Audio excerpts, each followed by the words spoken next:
All right, so tonight we are reading inside Chazzarah u'LeMaaseh of Tzadik Ches. Let's just remind ourselves in 50 seconds what we did yesterday, just the basic premise so our mind is in that space, and then we can get into the text itself. The premise here is Tam Ki'ikr. That is, so long as the flavor is detectable, we treat it as if the Isser is there. So biblically speaking, any form of nullifying that flavor is good, either because a non-Jew tastes it, doesn't taste it anymore, or because the kosher item and the non-kosher item are actually the same flavor to begin with. So all you have, is, so long as you have a roiv, so long as you have a majority kosher, and the flavor is gone because you cannot distinguish it, it's kosher. Same thing would be if you have some dried, a solid that falls into a liquid, you take it out. So there too, you have the same principle. You can't wear what? Where the flavor might not be, well, it's mimbish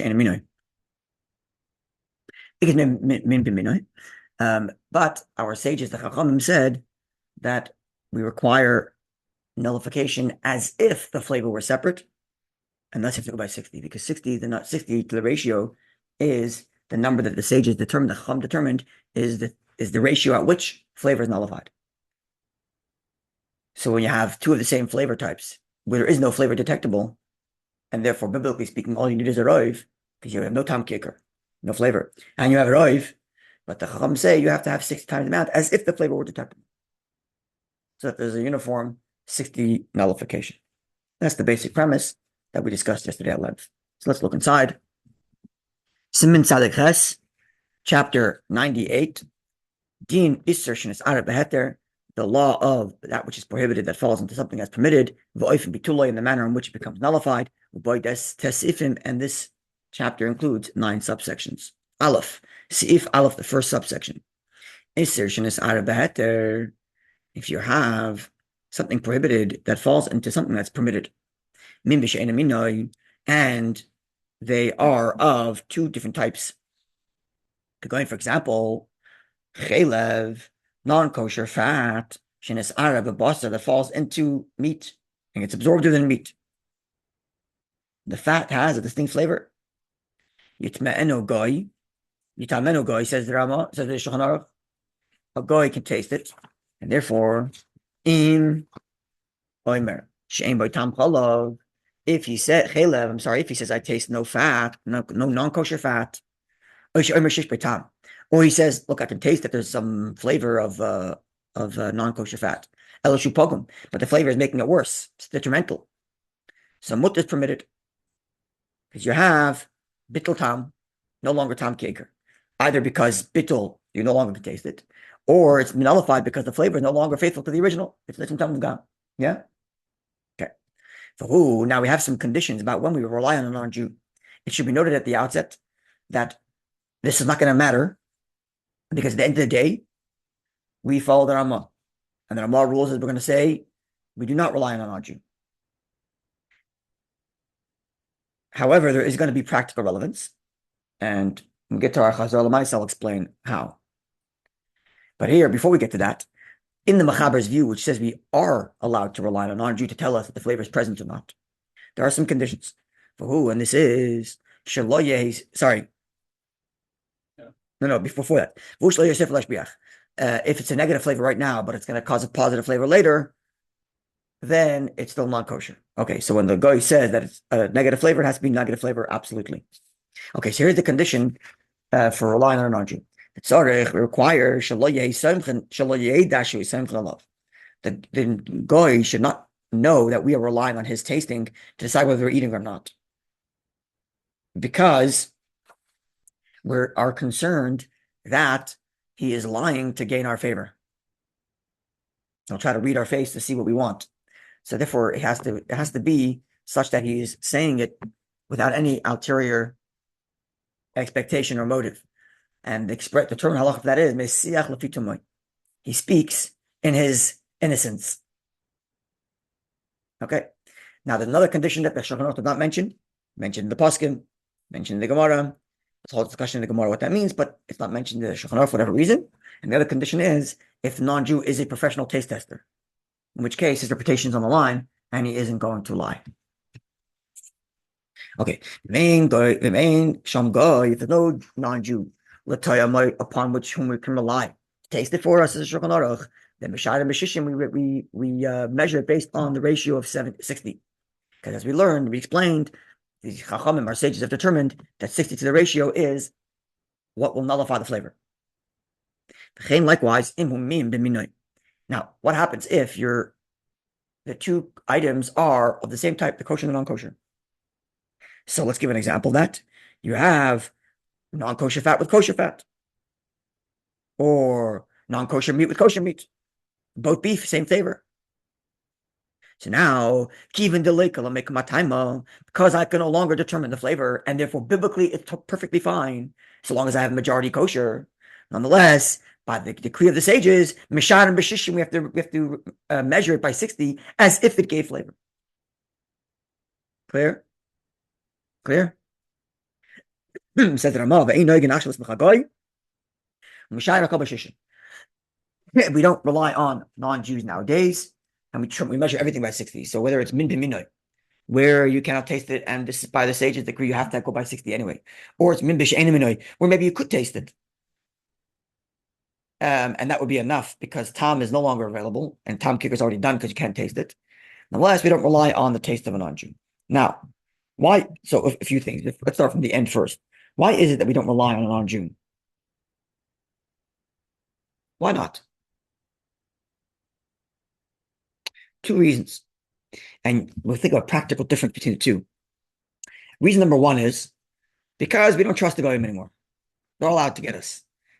Let's just imagine, if you want to be a little fun and have some historical context, that Ramah lives in Christian Europe, not exactly a place that was favorable to Jews on every level, as opposed to the Machaber, the Shulchan Aruch, who's living in Eretz Yisrael, which is, first of all, run by the Turks, which were more benevolent to the Jews than the Christian Europeans were. And I don't know how many non-Jews were living in Tzfat at the time anyway, when he was there. I mean, obviously the Machaber is well aware of non-Jewish persecution. He was 4 years old at the time of the expulsion, so he would know what that means. But nonetheless, maybe we could imagine that in his realm wasn't so out of control, whereas in Ramah's land, it was very out of control. So no relying on non-Jew. Reason number one. Reason number two is because today we don't have a sensitive enough palate to distinguish the flavors that the sages are talking about. When the sages say that flavor is nullified at 60, we don't have the ability to be able to detect that level of flavor. Okay, what's the practical ramification difference between the two reasons? Whether it's because we don't trust the guy or because we don't have the palate. Someone who you trust and he's able to distinguish non-Jew who's able okay, well, that I could say we don't make a distinction. We don't trust non-Jew, don't trust non-Jew. But here's the distinction. What happens if a Jew tastes it accidentally? Do I trust them or not? If the reason is because I don't trust non-Jews, well, he's a Jew, I trust him. Or let's say it's not even accidental. Meat that falls into part of a flavor, totally kosher. Some Jew who doesn't want to become melchik will eat that part of a food and say, you know what, I actually don't taste any meat. I was eating it at the risk of becoming fleshik, which I don't mind doing right now, but I actually don't taste any meat. So can you now go ahead and eat it with melchik? It's a Jew. If the problem is you don't rely on non-Jew, then this is no problem. You're relying on a Jew. If the problem is that we don't have the palate to distinguish, well, that doesn't make a difference from a Jew or a non-Jew. Practical ramification as to what the reason is. So we have here, first of all, that the Spartan B'chlal today, pretty much all of them rely on, follow the Ramah and say we don't rely on a non-Jew. But the Rabbi Avad Yosef writes that you can rely on a non-Jew if there's a great loss or if there's some other reason to be lenient. Right? Now, the Mincha Shlema, so that would be by Shlomo Zalman Auerbach, whose yahrzeit was, I think, last week, says like this. Because, according to the Shulchan Aruch, you can rely on a non-Jew. Therefore, you have the option of like this. If there's a great monetary loss, let's before you get to the Yabi Omer, just imagine Sfardim were following the Shulchan Aruch. I'm an Ashkenazi. I have to follow the Ramah, I'm not allowed to taste it. So I do is I give it to a guy to taste it. The guy says there's no flavor. I'm not allowed to trust him according to the Rama. So what I do is after the guy tastes it, the Sephardi is allowed to rely on him. The Sephardi didn't taste it. He says, I confirm what the guy said. Now even Ashkenazi can rely on it. You can also sell it. Just if you sell it to him, he buys it. Then If you you sell can it, who sell buys it it? to someone who's Sephardi. If it's something that's permitted for benefit, you can sell it to him, and then you can sell it. Right, but he has to have the non-Jew taste it, He has right? non-taste So I it. don't have to sell it to him for that. Yeah, yeah. I just give it to the non-Jew to taste. The non-Jew says I don't taste anything. The Sephardi is allowed to rely on him. The Sephardi following the Machaber, or the Sephardi following Rabbi Vad Yosef, he says in a great monetary loss, he can taste it after the guy says it's okay. And then once the guy confirms it's fine, then I can eat it. Again, if the reason is because you're not allowed to rely on a guy, but you may rely on it eat. But if the reason is because we don't have the palate, then it's not going to help us anyway. Okay. Any other practical things from the Sif? Let's say you have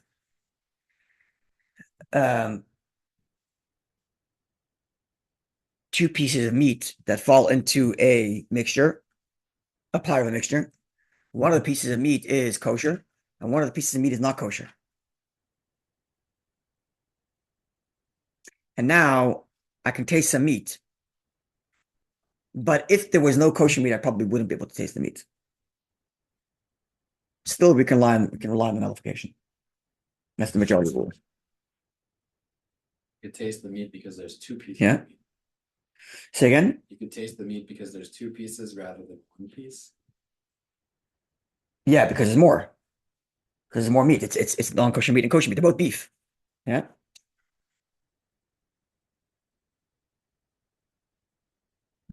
Yeah.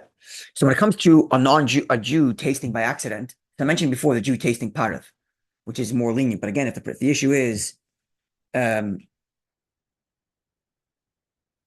the issue is because you can't, we don't have the capacity to taste such subtle flavors, then even the Jew tasting is irrelevant because we don't have that capacity.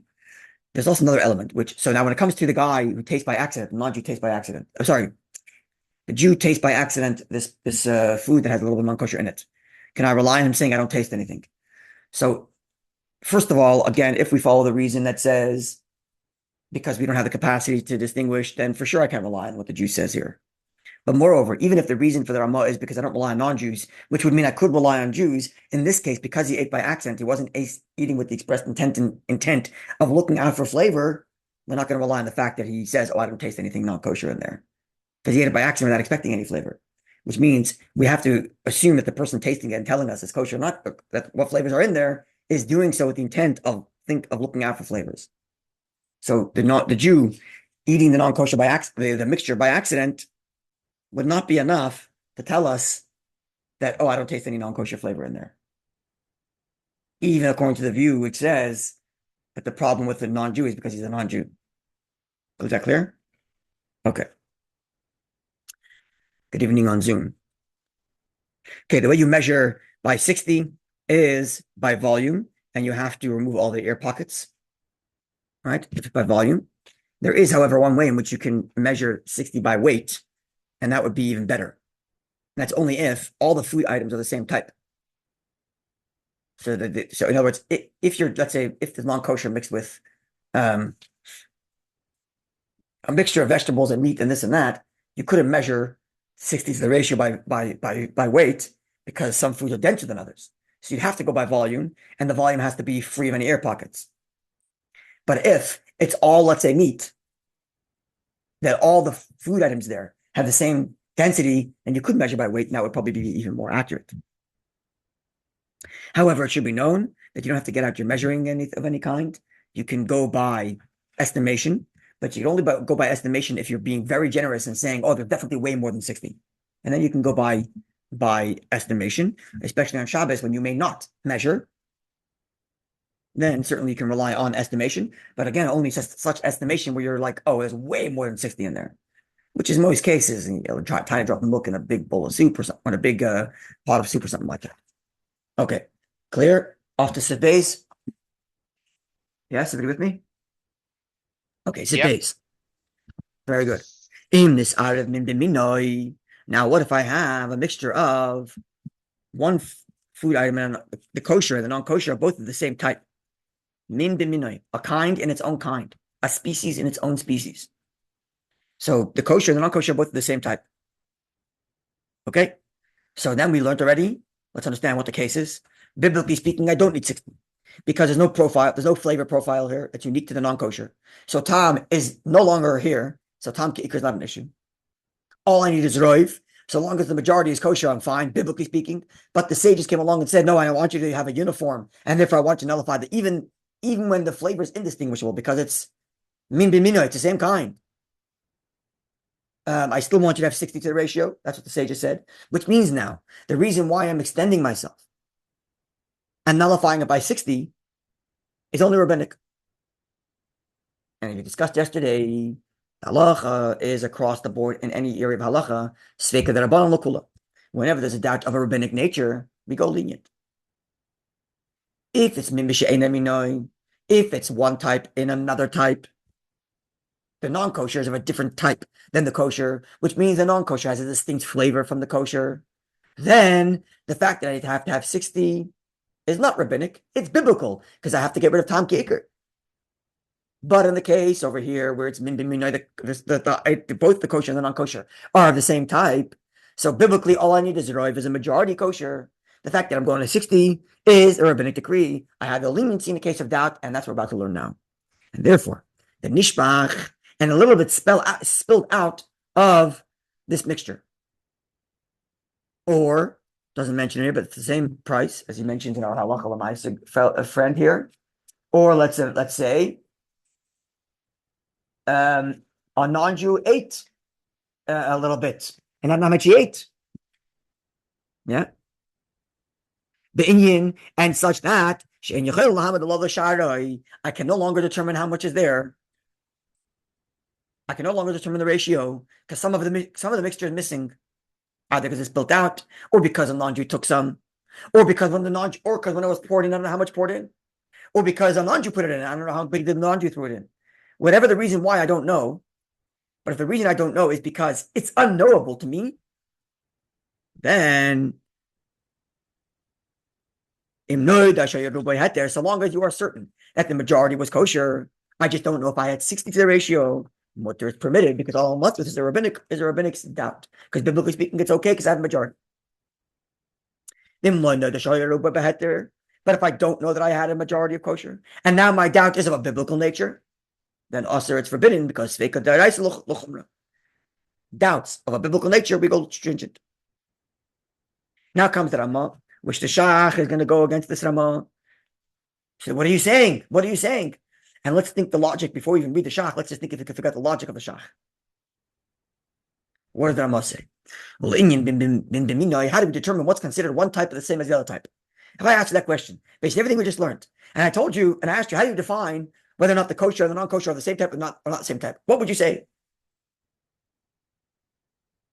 I already read. I read. You cheated. I read the title. Okay, so I'm not going to let you answer. Anybody else? Think. So let's think. If I had to ask you, based on everything we just learned, that you want to determine what constitutes two items being of the same type, what would be the determining factor? Whether they have a common what? Taste. Common taste? Oh, you said yesterday name. And after Ramah, which says name, because really, based on the logic of what we're saying, no, is correct. It's a question of taste. The whole point is, biblically speaking, once the flavor is gone and you have a majority, it's all okay. So the whole question of min b'minu, min b'she'eina minoi is a question of, do they share flavor or not? But the Ramah, for some reason, says otherwise. And everybody's looking at the Ramah and saying, I don't know what you're talking about, I don't know what you're saying. And indeed, the majority of poskim do not accept the Ramah's ruling. But let's read the Ramah's ruling nonetheless. And with regard to defining what's considered two species that are of the same type, we go after its name. If they are the same, have a min b'mino, it's the same. So rice vinegar and vinegar or wine vinegar is going to be the same items because they're both vinegar. According to the Ramah, even though vinegar is a different taste than rice vinegar. And if a little bit of yayin nesach, let's say rice vinegar that was yayin nesach, which is non-kosher wine. So the rice vinegar, that vinegar falls into my rice vinegar. And you can totally taste it. Right? Says the Ramah, that's considered min b'minoi. And therefore, it's only rabbinic that you need 60 to the amount, which is a mind-blowing opinion. Very difficult to understand. But you don't go by the taste profile, flavor profile. In Mushava Aloy, whether or not it's the same or not. Okay. So the Shach, everybody's like, we don't understand what you're talking about. And as I said, mentioned, the majority of poskim reject this view of the Ramah. Including the halacha? Sorry? Including the halacha? Because a lot of times Meaning we the follow majority the of the majority of halachic rulers reject the Ramah, and therefore that remains the halacha. That the question of min b'minoi, it goes by flavor, not by name. Because it's not because Ashkenaz a lot of times we follow Ramah. That's what I was just. We always follow Ramah as a rule, but in this case, we don't. Mhm. And it's a big question why. Example of this would be blood. Okay, well, blood and meat is different. Let's say fat with fatty meat. They're the same flavor, maybe different name because this is beef and this is fat. All right. Or let's say, the first question. yeah. The first case, and then, Or let's say white egg, the white of the egg and the yellow of the egg. A yellow egg is not kosher that had a blood spot into white eggs that didn't have a blood spot. So the white egg and the yellow egg are of a very distinct flavor, but same name. Okay, maybe you could argue it's a different name because Chelman and Chelbain. Anyway. Okay, let's continue the Shulchan Aruch. There's one more detail that I want to add. But if you have a non-kosher falls into a kosher item of a different type, so now, biblically speaking, I need 60 to the ratio. Or better said, biblically speaking, I need to nullify the flavor, which we measure by 60 to the ratio. Yes? Clear? Nishbach, and now a little bit fell out of this mixture, but to such a degree, I can no longer determine whether or not the 60 to the ratio. So now my doubt is not of a rabbinic nature, it's of a biblical nature. Because I require 60 to the ratio biblically, and therefore I feel annoyed. So even if I know for certain that I had a majority kosher, also it's still forbidden because I didn't get rid of Tam Kikar as required by the Bible, by the Raisa. Now, third case. So the first case was Min B'Minoi, where it's only the Rabbanan that I have to have 60, and if it falls out, we could be lenient because I don't know how if I had 60, I definitely had Roiv. Case number 2, it's Min B'She'enei Minoi. So biblically speaking, I need 60 to the ratio. Bit falls out. I'm not sure if I have 60 to the ratio. No good. That's a doubt. That's biblical. Third case, in this Arev Minoi, V'She'enei Minoi, if the non-kosher falls into a mixture that's both of its type and not of its type. So it's a non-kosher piece of meat that falls into a kosher stir fry, or which has both meat of the same taste profile and vegetables. You got both. And now the Inyan and Venishbach, when some of it falls out, the Inyan to the degree and I'm not sure how much fell out. But I know that there was definitely a majority of kosher meat in there. I may not have 60 to the ratio of meat in there. I may not have 60 even in the entire mixture against that meat that fell in, the non-kosher meat that fell in, because some fell out. So I don't know if I have 60 against the non-kosher meat, but I definitely have a majority of kosher meat against the meat, which means, biblically, where am I? Biblically, I'm good, because I have, in its own flavor type, a majority nullification. And therefore, I consider all the non-type items, the vegetables and everything else, as if it's non-existent. Because over there, I'm in doubt if I have 60 or not, and it's not really relevant. Move that, and Bashar, the rest, which is the meat in our little scenario, is majority against the non-kosher meat, and enough to nullify it, and we're all kosher. Clear? Can you give me another example? So the example we gave of a rabbinic doubt. Yeah, we're clear so far? Yes? Okay. So the premise here is that when the doubt is of a rabbinic nature, I can be lenient if I don't know if I have 60 to the ratio. The example of the rabbinic nature, which is the case because of our subject matter here, is min b'minoi, where it's two food items of the same type, where Tam Kikar is no longer an issue because there's no distinct flavor profile, and the question is Roiv Deraisa. Okay. Give me other examples of a mixture that Rabbanon where I can go lenient if I'm not sure if it's 60 or not. Give me another example. Yeah, I'm looking at a rabbinic questionable mixture, and therefore I can go 60 is the ratio. And it's not a question of min bin minay. Because that's the case here. The case here is min bin minay. You know what? I'll give you a hint. Basa b'chalav. Give me a basa b'chalav example. No. What's a basa b'chalav example? Chicken mix it. Oh, chicken mixes with meat, with milk. If chicken falls into the milk, it's only rabbinic. And now, for whatever reason, I don't know how if I have 60 ratio or not, I can go lenient because it's rabbinic. The same thing is true of any other cases that you can think of where the mixture is a rabbinic type. You can go lenient. Here happens to be, because we're talking about the question of flavor and nullification, the example of Rabbanon is min b'minoy. But it doesn't have to be only min b'minoy. Okay. Gimel. Everybody with me so far? Clear? I didn't get this case. I Which didn't case? understand. The third case, the mixture, the vegetables and the meat. So we'll use it. The example we're using here is, let's say you're making a stir fry. Your stir fry has vegetables and meat. Yeah, a tiny drop of non-kosher meat falls in there. Okay. Now, in the meantime, the stir fry, a bunch of the stir fry spilt out. So I don't have the ability to now determine whether or not the entirety of the stir fry nullifies that non-kosher piece of meat by 60. I can't do that. So I'm in doubt. What kind of doubt is it? Well, if I measure the meat, the non-kosher meat, against the vegetables, the doubt would be of biblical nature, because it's min b'she'ein minoi. The flavor is distinct from meat to vegetables. So if I were measuring meat, the non-kosher meat, against the vegetables in there, I have a biblical doubt, and I have to throw the whole thing out because I don't know if I have 60. But says the Shulchan Aruch, well, actually, what you could do is ignore all the vegetables and ask yourself, do you have a majority of kosher meat against the non-kosher meat? And now it's min b'minoi. And because it's min b'minoi and biblically I have nullified it, it's a doubt as to whether or not I have a rabbinic instruction to also have 60. Says the Shulchan Aruch, okay.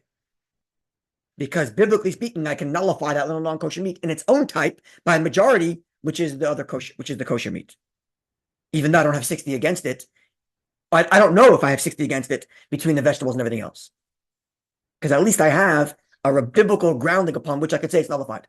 So long as I have a biblical grounding upon which I could say it's nullified, and I'm unsure of whether I have a rabbinic standing, I'm a suffix that and I can go look. Okay. So this also means that at the beginning you needed to have 60 times kosher meat to non-kosher meat before the spell happened. Not necessarily, because when it comes, good question. We're going to learn what is it, Siman Kuftes, maybe. On later, we're going to learn that to nullify by 60, you don't have to have its own type. You could have a mixture of everything. So the vegetables would have counted to nullify it by 60. So because I have the biblical nullification handled by the kosher meat, because I have a majority, the rabbinic one I'm in doubt about. And for that, I'm relying on the vegetables also. But now in doubt Rabbanon is okay. Okay. Clear? So we're like parsing the dish in half, putting the vegetables in one halachic corner and the meat in the other halachic corner, and saying the meat is taking care of my biblical issue, the vegetables is taking care of my doubt rabbinic, and I'm good to go. It would have taken care of my rabbinic if it were still available, but because it's missing, I'm not sure, it takes care of the doubt rabbinic. Okay. Gimel, the caveat. The medvar mamurim. When do I say that? When I have min b'minoi, and I require 60 to the ratio rabbinically, and therefore, if I can no longer determine this 60 ratio, or I'm not sure if I can determine it anymore because I have a doubt, I could be lenient. That's only if my doubt is unknowable, and therefore it's b'shenishbach, only when some of it's missing now, some spilled out, as I mentioned, or a non-Jew took some, and I don't know how much he took. But I have non-kosher that falls into kosher. Min b'minoi. So rabbinic there requires 60 to the ratio. And the whole thing is here. Nothing's missing. And I'm incapable of measuring it. I'm incapable of measuring it. Why would I be incapable of measuring it? Why would I be incapable of measuring it? No, if it's spilled, then no one can measure it. Now I'm fine. Then I can rely on the fact that it's doubt. But here, everything is available. I just can't measure it. I don't have the tools to measure it. I don't have the tools to measure it. Yeah, I don't have to. I don't have the tools to. It's Shabbos. I can't measure it. Let's just say. Can't measure. So now, even if it's a rabbinic prohibition, also it's forbidden. Because so long as it is measurable, I cannot rely on doubt. Whenever the halacha gives us a leniency because of doubt, it's either one of two things. Either because the halacha itself is in doubt, it's a machlekes. There's a machlekes of poskim. There's a machlekes in the Mishnah. Or there's machlekes in the whatever it is. But the machlekes is a question of how do we determine what's the halacha in a rabbinic question? Then I can take the lenient of the two views.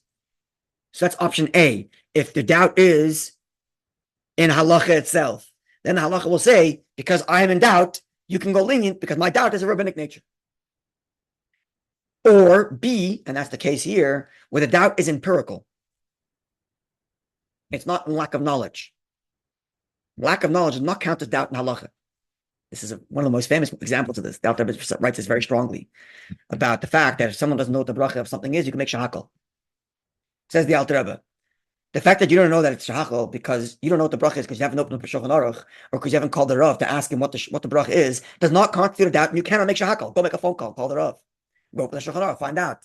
The doubt that allows you to make shahakal is when the halach itself isn't sure about what the nature of this vegetable, of this food item is. Not because you haven't opened the Shulchan Aruch, that doesn't count. And the same thing is here. Just because you're incapable of measuring it doesn't make it a doubt. The doubt again is either the halacha itself is in doubt, and then if it's a rabbinic nature, we go lenient, or if empirically it's impossible to find out because part of the mixture is gone. The guy ate it. It's spilled down the drain. It's impossible. So now we'll say go to doubt, lenient. Okay, Dalit. Clear? Very good. Dalit is assertion is bashal im heter non-kosher food item that's cooked in kosher mixture. Afilu makiroi, even if I recognize it, it's not a liquid that gets dissolved in the whole mixture. It's a piece of solid. I can see it. Vusholim, and the piece of solid is complete. It's whole. Although the piece of non-kosher meat in there, it's completely whole. Vizarkai, and I took it out and threw it right away. So Rashishim connected kol iser. I still need to have 60 to the ratio of the entirety of the piece of meat, even though all I'm trying to nullify is the flavor of the meat. How do you determine the amount? How do you determine the amount of flavor in there? So it says the Shulchan Aruch, you determine the amount of flavor based on the max capacity of flavor that's capable of possibly producing, which is its own size. Because hypothetically, it can expunge all of its flavor and replace it with all the other flavor, in theory. And therefore, you have to measure it against the entirety of the size of the non-kosher. We don't know how much was extracted from that. So you got to go to the max. Therefore, the same thing is going to be with respect to pots and pans and forks and knives and spoons. You don't know how much is exfoliated from it, and therefore you got to measure against the entirety of the size of it. This is a subject we already discussed in, what was it, Daled? Tachav Kaf, no? You're supposed to remember the numbers. One of the Tzadik Hey, Tachav Kaf or Tzadik Hey. Okay, one of those two. If you don't remember, I definitely don't. Okay. One who cooks in a pot that is a non-kosher pot that was used within the last 24 hours, so the flavor of non-kosher that's going to be is exfoliated from this pot is of a positive nature. Or you stuck in a non-kosher ladle into your kosher pot. So you need 60 against the ratio of the entire pot, or against the entirety of the amount of the spoon that's been inserted into the kosher. Because we don't know how much is absorbed into the food from the pot or from the spoon. So you got to go by the max, which is its own size. Bein shem shacheres, eitz, mateches, irrespective of the material, whether it's earthenware, wood, or metal. Our friend here, the Poskim Chuvas, makes the point of saying, even if modern science comes along and says that we can determine how much is more absorbent than which material it is, we follow what the Chacham said. All right. Even in rabbinic one, we would not necessarily use that to be Correct. Okay. Halacha is determined by halachic metrics. Right? Everything has to be understood in its framework. Yeah? Okay, we're not going to elaborate on that right now. That's for Regan, maybe. Okay, I'll go. Sorry? You can see a technical leniency as for someone who uses the machaber. If it then seems likely that the taste is not there, you can ask him, you could potentially have more of an opportunity. If it's min b'minoi? If it's min b'minoi, where you can't determine a flavor, and even the machaber says you have to have shishim. Because if it's min b'she'en minoi, then you go by flavor, finished. This whole thing is about min b'minoi. But anyway, as I mentioned before, the Sfardim don't rely on taste testing anyway. Okay. Sorry? Nowadays, Sfardim do not rely on taste testing. I mentioned only the Bia'omer, the Badi Yosef writes that you can rely on taste testing in a case of great monetary loss. Okay, says the Ramah. On condition. When do you say you need to have 60 against the ratio of the entire pot? Or against the entire ladle is only shabola de trichas esh. If the pot or the spoon absorbed because it was cooked with food by the heat of a flame.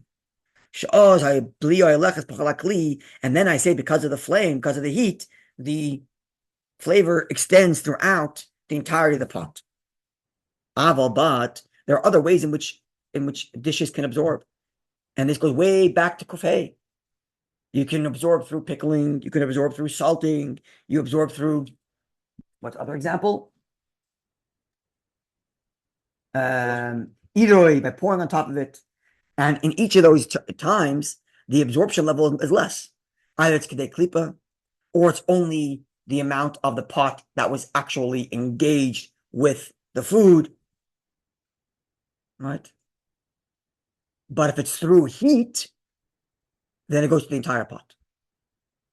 So if the pot was used to cook non-kosher food, then the entirety of the pot becomes absorbent of the non-kosher. If it was only salting non-kosher food, then it will only go to that area that was salted. If it was hot water poured on it, then it would only be kedei klipa. Yeah. But if the non-kosher is absorbed through the heat of salting, it only extends kedei klipa. And therefore, you only have to measure kedei klipa. We'll have to wait for the laws of Malicha to learn that. Because as I mentioned way back at the beginning when we first learned, the reason why Malicha is part of the whole smicha thing is because Malicha is also about transference of flavor. Right? You're extracting blood from the meat, and right? It's also a question of transference of flavor. And we're going to learn there about the nature of how salting causes absorption and exfoliation. Okay. Now comes another halacha, which we already learned before. We learned the same process of B'chalav. There are those that are stringent, when it comes to a metal spoon. So now, let's make this clear. When the Machaber said that the entirety of the metal absorbed, or the entirety of the pot absorbed, he was talking about the non-kosher. When you cook the non-kosher, it absorbed in its entirety because it was with heat. What we're talking about now is how much does it give off, exfoliate into the kosher that later is engaged with. So it's true that everybody agrees that when it's cooked on heat, it absorbs throughout its entirety of its own surface or of its own substance, but not necessarily does it exfoliate its entire self. It only exfoliates that which it's engaged to. So let's just make it clear. I have a spoon that was used to mix a non-kosher food, so it absorbed throughout the entirety of the spoon, even though not the entire spoon was inserted into the non-kosher, but the entirety of the spoon was absorbed. And then this spoon, let's call it a wooden spoon, was inserted into a kosher pot. How much of the spoon is being exfoliated into the pot? not the whole spoon, even though the entire spoon absorbed without being fully submerged, but the entire spoon does not exfoliate unless it's fully submerged, with the exception of what? Metal. Yesh mishomer, those that say, yesh mishamachmer, those are stringent, the kav shemateches, with a metal spoon. So the metal spoon was used for a non-kosher food. It doesn't matter how much of the metal spoon was inserted, because when it comes to absorption, it absorbs all the way with heat. But then when I used it for the kosher, I only observed the surface. I only observed the ladle part, not the stem part. But there are those that say when it comes to metal, there are those who are stringent and say you have to have 60 to the ratio of the entire metal spoon, even though only part of it was inserted. Because metal has this unique property of heating up entirely, even when only part of the heat is only when part of the metal is heated. But we discussed this already. That, as the Ramah says, the Noigin Kisvara Rishona, we go by the lenient opinion, and we only require nullification against the amount of the spoon that was inserted, not against the entirety of the spoon, even if it was metal. And the logic is rather simple. Just because the entirety of the spoon gets hot, therefore it means the handle ladle travels down this. Imagine this: you have a fully metal ladle. The bottom of your ladle went to the fully metal ladle used for non-kosher, so it's fully absorbed of non-kosher. Yeah, and then I took some soup out. You want to tell me that the part of the ladle that was on my hand, because it got hot, the flavor in there traveled all the way down the spoon and went into the kosher? Bit far-fetched. And that's why the lenient opinion is we only need to nullify against the part of the spoon that was actually inserted into the kosher. But when we had a pot and we cooked something half full of the pot that was not kosher, we considered the whole volume not kosher. So to absorption, it absorbed everything when it comes to exfoliation. So it absorbs everywhere, but doesn't exfoliate from everywhere.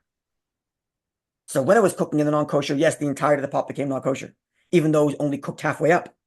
But when it comes to then giving off flavor into the food, it's only going to give into the fluid that's in contact with it, not on the other parts that are higher up. Yeah, okay. Unless it's metal, according to this more stringent opinions. Opinions as a rule, anytime you're going to nullify by 60, if you recognize the actual source of the non-kosher flavor, you got to get it out of there. Right? Because again, the entire subject here is tam ke'ikr, not the ikr. If you have actual ikr, we've said this 1,000 times, you cannot nullify it. It's only when you have tam you can nullify it. And therefore you got to extract the non-kosher item itself. Even though its flavor is completely gone, because you nullified it by 60 or by 1,000. You still have to extract it. Now comes the Chiddush of the Ramah. Even though you currently cannot identify it to extract it, which would be a biblical requirement, by the way. It'd be biblically required to extract that thing if you see it. Just because the time is not there, it doesn't mean it became kosher. If you somehow scientifically extracted all the flavor from non-kosher beef, you'd be allowed to eat that kosher, not non-kosher beef? I don't think so. So you removed all the flavor, it's biblically problematic. Now the question is, if I cannot right now identify where the non-kosher is, but through some sort of scheme I could. If I did a little scientific experiment, maybe I could. What's an example? It says that therefore,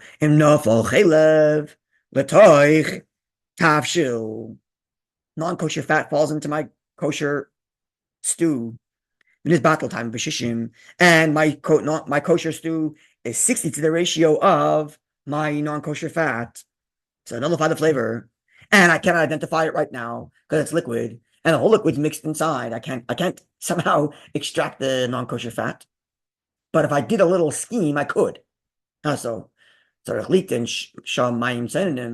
got to pour cold water into your stew, into your mixture. The teva hachelev, and the nature of fat is lahakbi or lots of lamaila, is to congeal and float to the top, alamayim, above water. And then you say, no, I can remove it. Mishon from there. Eat because I can remove it. Hava, we treat it rabbinically at least, as if you recognize it, even though right now I can't. And I am required to do so. Rabbi Poskim and Shuvah says you're not required to go to a lab and ask for a scientist to extract whatever it is that fell in there. It's only if it's not too complicated to do, like the case of pouring water. However, he does add that even if pouring the water is going to ruin your flavor, it's not, your dish is not going to taste as good anymore. Too bad. You got to do it. Unless it's a great monetary loss. Because again, this is all rabbinic. Okay, that's law number 1 from the Rambam. Law number 2 from the Rambam is Sishin is Batal B'Kadeda. This is something we spoke about a bit yesterday, and we'll refresh our memory on the logic of this. Is Sishin is Batal B'Kadeda a non-kosher item that fell into a pot, a stew, and it's nullified by 60.